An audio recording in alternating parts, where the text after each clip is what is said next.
আসসালামু আলাইকুম, হুজুর ফার্মিং ভিডিওতে আপনাদের সবাইকে স্বাগতম। আমি যেগুলো বাচ্চা তুলেছিলাম দেশি মুরগির ডিম থেকে, সেই বাচ্চাগুলো কিন্তু আজকে বের করে ফেলেছি। আজকে ওয়েদারটা দেখতে পাচ্ছেন অনেক ভালো, তাই বাচ্চাগুলো আজকে বের করলাম, ঘরে রাখলাম। মুরগির বাচ্চার 1 থেকে 3 দিন সবচেয়ে গুরুত্বপূর্ণ সময়। এ সময় একটি ছোট্ট ভুলের কারণে অনেক বাচ্চা মারা যেতে পারে, তাই ভিডিওটি শেষ পর্যন্ত অবশ্যই দেখুন।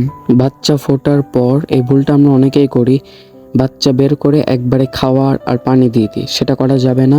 প্রথমে লেবু আর চিনি পানি দিতে হবে, তার 1 ঘন্টা পর খাওয়া দিতে হবে। এরপর মুরগির লিটারের কথা বলি। মুরগির লিটারটা অবশ্যই সবসময় পরিষ্কার রাখবেন। মেঝেতে অবশ্যই তুষ বা কাঠের গুঁড়া বিছিয়ে দেওয়ার চেষ্টা করবেন। সব বাচ্চা যদি এক জায়গায় জড়ো হয়ে বসে থাকে, একসাথে গায়ের সাথে গা দাঁড়ে, তাহলে অবশ্যই বুঝবেন বাচ্চার ঠান্ডা লাগছে। সে সময় একটা লাইট লাগা দেওয়ার চেষ্টা করবেন বা রোদে রাখবেন। অল্প একটু রোদে রাখবেন, হচ্ছে গিয়ে হাফ রোদে রাখবেন, হাফ সিমাই। এবার খাবারের কথা বলি।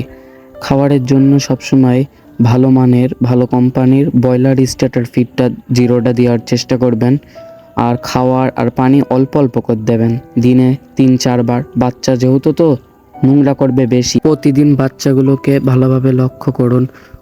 যদি কোনো বাচ্চা দুর্বল হয়ে যায়, খাবার বন্ধ করে দেয় বা সবসময় চুপচাপ থাকে, তাহলে দ্রুত আলাদা করুন এবং প্রয়োজনে পশু চিকিৎসকের পরামর্শ নিন।